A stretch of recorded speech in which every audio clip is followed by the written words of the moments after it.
반갑습니다. 여러분, 한 주간도 잘 지내셨어요? 이번 시간에는 신경생리에 대해서, 이제 첫 번째 시간, 신경생리에 대해서 같이 공부해 보도록 하겠습니다. 중추신경계통이죠. 중추신경계통에는요, 뇌와 척수로 이렇게 구분이 되어 있죠. 전신활동을 직접 조절하는 중요한 중추죠. 그래서 먼저 뇌를 한번 보겠습니다. 뇌죠. 뇌는 3층으로 이제 되어 있죠. 그리고 내막에 쌓여서 보호되어 있습니다.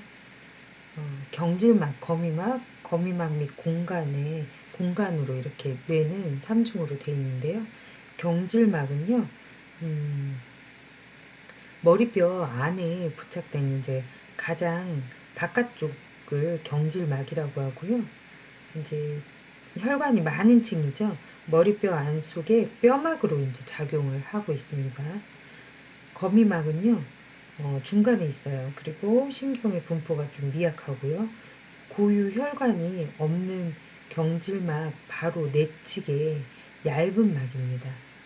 그리고 거미막 밑 공간이죠. 최내층에 이제 연질막하고요, 거미막 사이에 있는 곳이 넓은 곳이 거미막 밑 공간입니다. 뇌척수액이 이곳에 들어 있습니다. 그리고 뇌는요, 대뇌, 소뇌, 그리고 뇌줄기로 이렇게 구분이 되어 있는데요. 뇌줄기에는요, 사이뇌, 중간뇌, 다리뇌, 숨뇌가 이렇게 있습니다. 대뇌랑 소뇌랑 척수의 연결 부위로 작용하고요. 이제 생명 유지에 이제 필요한 기능을 갖는 부분이 많은 이제 뇌신경이 있고요. 정지핵을 또 갖고 있습니다.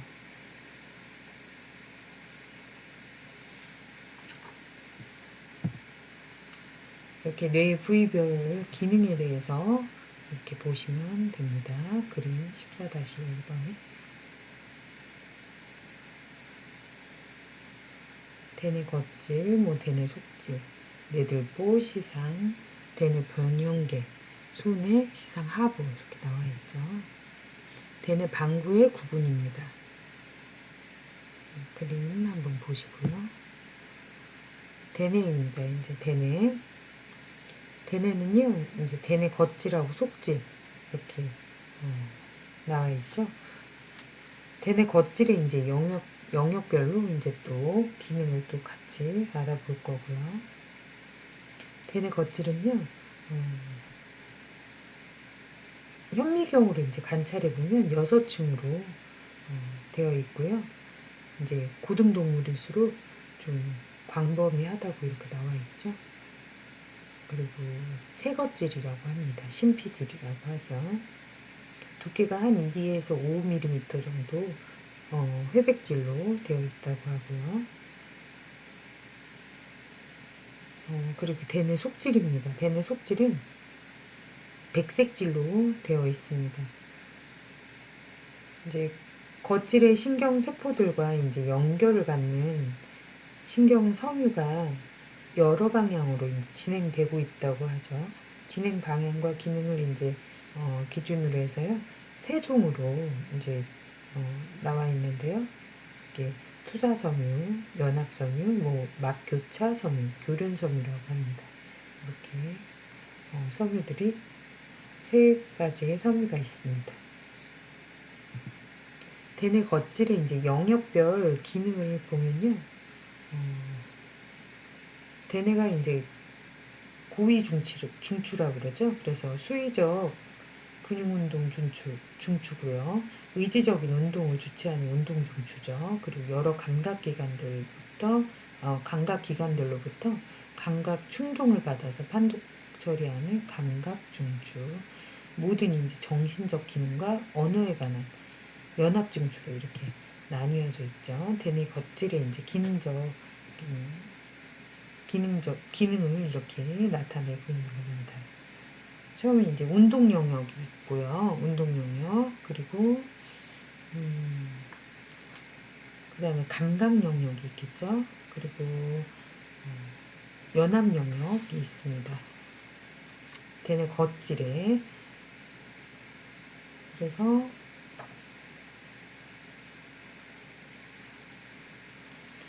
이제 한번 다음 페이지 볼게요. 운동 영역의 지배 부위가 이렇게 또 나와 있죠.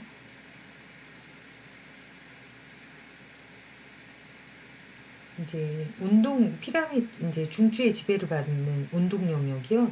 이마 옆하고 마루 옆을 분리하는 이제 중심 고랑 앞에 있는 중심 앞이랑 그리고 중심 앞이랑이란 제 4 영역에 있습니다.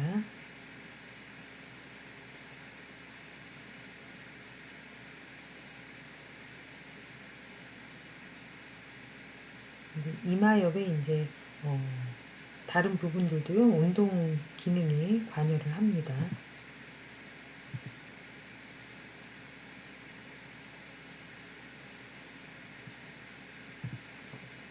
그리고 감각 영역에 이거는 운동 영역의 지배 부위고요. 감각 영역의 지배 부위는 이제 그림 이게 제가 14-5를 지금 낸다는 게 운동 지배 영역을 같이 두 개를 넣네요. 312페이지에 14-5번에 그림 14-5번에 감각 영역의 지배 부위가 또 있습니다. 한번 보시고요. 그러니까 운동 영역은 운동 영역 대뇌 겉질이 이제 영역별 기능 중에서 운동 영역하고 감각 영역이 있다. 그래서 지배 부위가 이렇게 각각 나타난다라고 보시면 되고요. 감각 영역에는 일반 감각 영역이 있고요. 특수 감각 영역이 있어요. 그래서 일반 감각 영역에는요. 몸 감각 영역이 있고 제1차 몸 감각 영역이 있고 제2차 몸 감각 영역이 있고요. 특수 감각 영역에는요. 청각 영역, 시각 영역, 후각 영역, 미각 영역, 통각 영역이 있어요. 그리고 연합 영역이 있는데요. 연합 영역은 이제 관념성 실행증, 운동성 실행증이 있습니다. 네, 감각 지금 보시면 감각성 실어증은요. 감각성 실어증, 운동성 실어증이 있죠. 여기 보시면 실어증은 그 연합 영역에 이제 있는 거죠. 감각성 실어증은 우뇌방구에 이제 베르니케 영역이 손상을 받아서요. 말을 할 수 있고 이제 책을 읽고 글을 쓸 수는 있지만 이해와 판단력 장애가 오는 거고요. 운동성 실어증은요. 전 운동 영역에 이제 브로카 영역에 장애가 있으면 타인의 말을 들을 수도 있고 글을 볼 수도 있고 쓸 수도 있고요. 이해도 가능하지만 말소리를 내는 능력이 없어서 자신의 생각을 이제 말로 표현을 못한다고 합니다.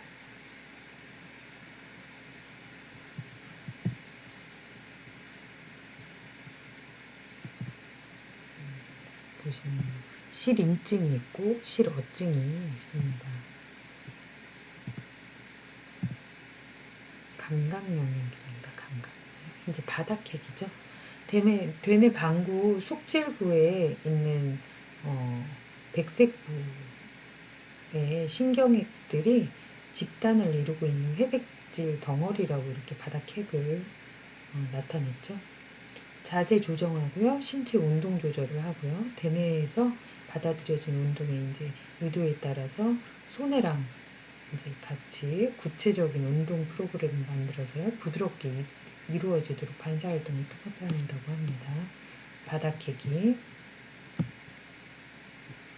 그러면요, 이제 바닥핵이 손상을 입었을 때 어떤 질환이 오는지 한번 보겠습니다. 파킨슨병 많이 들어보셨을 겁니다. 바닥객이 이제 손상돼서 운동 기능의 통합이 불완전해지고요. 자발적인 이상 운동이 일어난다고 합니다. 빠른 빈도에 이제 떨림이나 자발적으로 일어나는 운동 장애가 생긴다는 거죠. 앞으로 이제 구부린 자세로 이제 작고 빠른 걸음걸이로 이제 넘어질 듯이 이제 발을 끌면서 걸어갑니다. 파킨슨병은 무도액입니다. 무도병.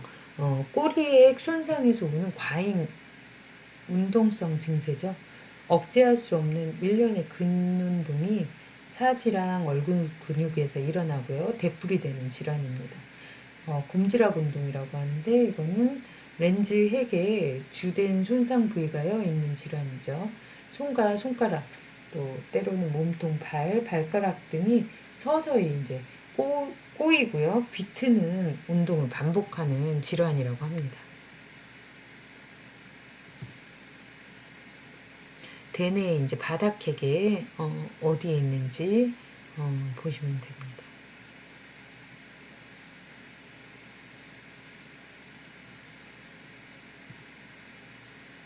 둘레계통이죠. 변형계통이라고 합니다. 사이뇌를 둘러싸고 있는 이제 가장자리 겉질 영역이죠. 이 둘레계통에는요, 해마구역의 기능이 있고요. 본능행위 조절이 있습니다.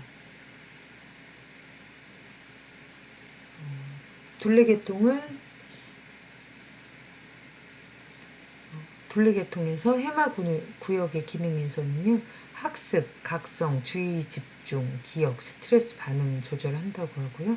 본능행위 조절을 하는 건 섭식행위, 음수행위, 생식행위, 공격적 행위 등 이런 것들을 조절하고요. 정서행위를 조절한다고 합니다. 변형계통입니다. 변형계통.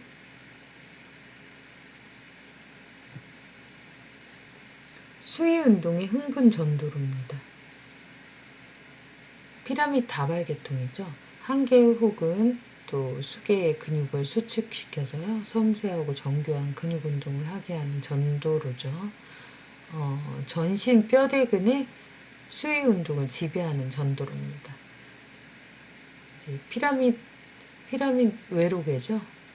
피라미드 외로개는요, 많은 근육이 수축해서 동작이 크고 뼈대근의 이제 수위적 운동을 지속시키기 위해서 반사적이나 무의식적인 근육 운동이나 긴장 등에 이제 관여하는 신경루가 피라미드 외로개입니다.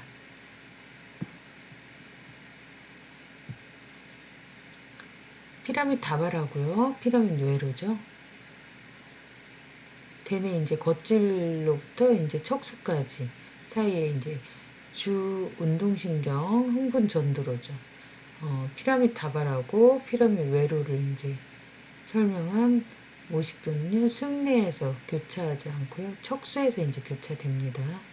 그래서 이게 피라미드 다발이죠. 척수에서 교차되는 거. 실선은 승내에서 교차되는 피라미드 외로죠. 점선은 교차하지 않는 추세로입니다.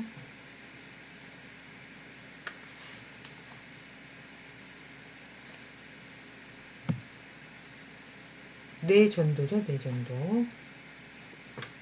뇌전도는요, 알파파, 베타파, 세타파, 델타파 가 있죠. 뇌전도는요, 1924년에 독일의 이제 정신과 의사가 이제 성공을 했다고 하는데, 뇌전도 그때는 이제 복잡하고 정기적 변화에 이제 연속에 불과하다고 해서 환영을 받지 못했지만, 그 뒤에 뇌전도가 임상적으로 이제 수면의 단계를 구분하고요, 간질이나 대뇌 손상 진단법에 이제 이용돼 가지고 가치를 인정받게 됐다고 합니다. 뇌가 심장과 같이요, 주기적이고 조직적인 전압을 이제 생성을 한다고 합니다. 대뇌 겉질의 이제 기능이 단일 뉴런 활동이 아니고 수많은 이제 뉴런의 활동에 의한다고 하죠. 그래서 뉴런의 집단의 행동을 관찰하는 지표로 겉질 표면 또는 이제 머리 피부 표면에 여러 개의 이제 정극을 설치하고요. 이들 정극 사이에서 이제 발생하는 모든 정기적 변동을 이제 기록하는 방법을 사용하겠죠. 겉질 표면에서 직접 기록하는 경우를요, 겉질 전도기라고 하고요.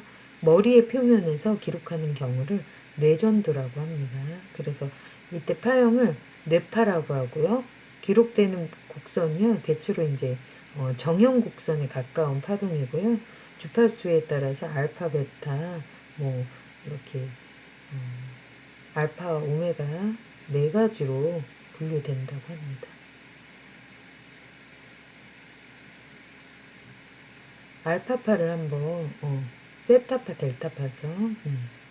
알파파를 보면요.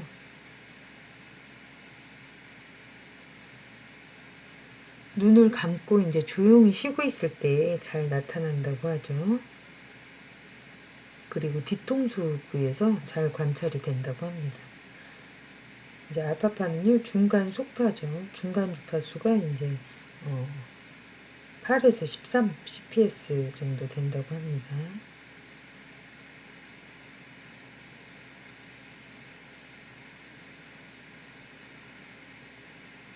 이제 마루옆하고 뒤통수옆에 걸쳐서 시각 영역에 해당하는 부위에서 잘 포착이 된다고 합니다.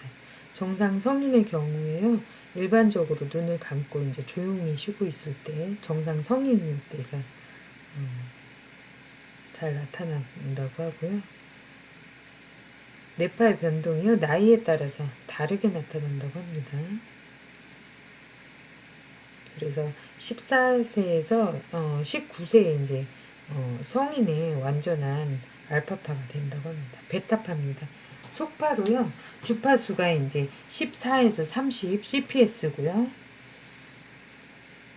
이마옆하고 마루옆 부위에서 관찰이 되고요. 주의를 이제 집중해서 정신활동이 증가할 때 뇌 전체의 광범위하게 나타난다고 하죠. 세타파는요, 강한 흥분 상태에서 나타난다고 하는데 이제 느림파에 속한다고 합니다. 뭐 어른이나 어린 아이도 이 세타파는 흥분 상태에서, 강한 흥분 상태에서 나타난다고 합니다. 어린이의 두정엽하고요, 축두엽에서 관찰이 된다고 합니다. 특히 이제 여기 보시면 물건을 뺏겨가지고요, 불쾌하고 낙담한 어린이나 성인의 경우에는 수면시나 깊은 실망 등의 이제 스트레스, 또 이제 뇌질환이 있을 때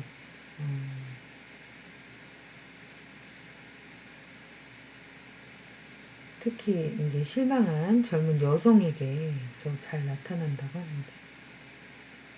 얘도 슬로우 웨이브죠. 느림파에 속한다고 합니다. 세타파, 델타파입니다. 불규칙한 느림파로요, 주파수가 이제 0.5에서 3.5 CPS 정도 되고요. 어린아이는 각성할 때 나타나고요. 또 어른에게는 이제 깊은 수면 때 나타납니다. 근데 어른의 경우에 뇌에 이제 종양이나 중독, 정신 박약, 간질, 심한 뇌질환 등의 이상이 있을 때 각성 시에도요, 나타난다고 하죠. 수면 시에도 이제 수면 상태에 따라서 변동이 일어나는데요. 졸린 상태에서는 4에서 6 CPS, 수면 시에는 10에서 12 CPS가 된다고 합니다. 이제 수면에 대해서 한번 이건 뇌전도의 파형에 대해서 이렇게 나타납니다.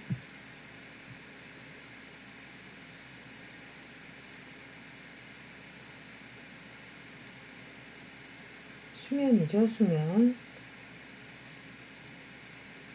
정상적인 수면은요, 가벼운 이제 수면 단계에서 깊은 수면 단계로 갔다가요, 다시, 가벼운 수면 단계로 돌아오게 되는 이제 주기성을 보이고요. 하룻밤에 이제 4번이나 5번 반복된다고 합니다.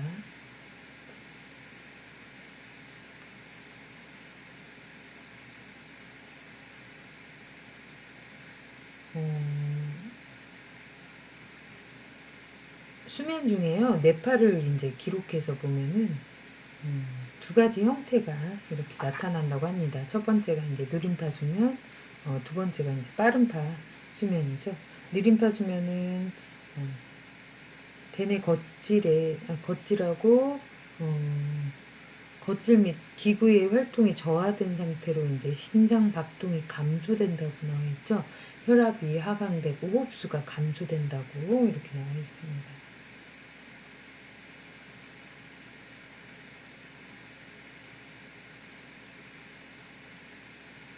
이제 수면이 깊어짐에 따라서요, 잠들기 바로 전에 이제 낮은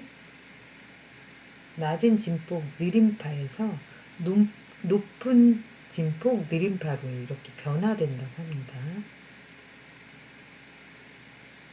빠른파 수면은요, 이제 수면에 4단계로요, 역설 수면이라고 하고요. 안구가 이제 빠르게 움직이기 때문에 빠른 눈 운동 수면이라고 또 합니다. 렘 수면은 이제 약 한 30분 정도 지속하다가요, 다시 느림파 수면이 또 이루어진다고 합니다. 근육에 이제 긴장이 거의 없고 호흡이나 무호흡을 반복하면서 심장 박동수가 이제 빨라지는 게 빠르파 수면이라고 하죠. 렘 수면이요, 5회에서 7회가 교대로 이제 나타난다고 합니다. 빠른파 수면 후에 꿈을 꾸었다는 사람들이 많아가지고요, 꿈수면이라고 부릅니다. 빠른파 수면을. 꿈은요, 렘 수면 중에 가장 많이 경험한다고 합니다. 그런데 느림파 수면 중에서도 이제 꿈을 꿀 수 있다고 합니다.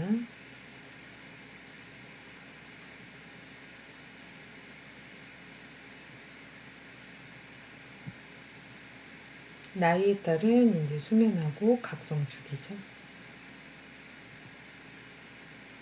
나이에 따른 이제 빠른파 수면하고 느림파 수면의 변화 비율입니다. 학습과 조건 반사입니다. 변형계 중에요, 시상 하부, 해마, 편두체가요 관련되어 있고요. 대뇌 겉질, 손해, 그리고 그물체가 중요하게 관련되어 있는 것으로 보입니다. 이제 학습은요,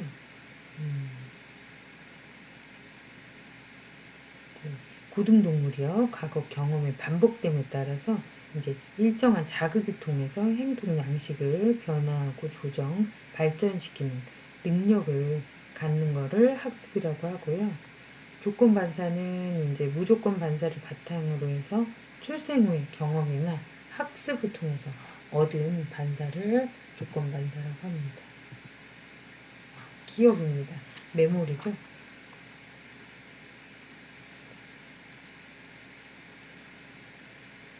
이제 기억은요, 해마 겉지 서술성 기억하고 비서술성 기억이 있고 단기 기억, 뭐 장기 기억이 이렇게 있다고 하죠. 해마, 대뇌 겉질 제 17, 18, 19 영역에 이제 관여한다고 합니다. 서술성 기억은요, 의식적으로 이제 노력해서 얻은 지식을 저장한 뒤에 의식해서 회상할 수 있는 기억이고요. 비서술성 기억은요, 어떤 지식이 이제 습득되었는지 모르는 사이에 무의식적으로 자동적으로 또 반사적으로 기억하는 거고요. 단기 기억은 짧은 기간 동안 머리에 간직되었다가 사라지거나 비교적 이제 불안정해서 두부의 외상이나 충격에 의해서 사라진다고 하죠. 장기 기억은요, 오랫동안 머릿속에 간직되고요, 여러 변형을 통해서 확고해지고 두부의 외상이나 충격에 의해서도 사라지지 않는다고 합니다. 이번 시간에는 기억까지 이렇게, 그러니까 대뇌까지 보겠습니다. 그리고 다음 시간엔 손해에 대해서 같이 공부해 보도록 하겠습니다. 기억장치 모델이죠. 반향회로 50도. 네, 수고 많으셨습니다. 다음 시간에 같이 공부 다시 하겠습니다. 수고하셨습니다. 잠깐 쉬고 바로 이어서 하겠습니다.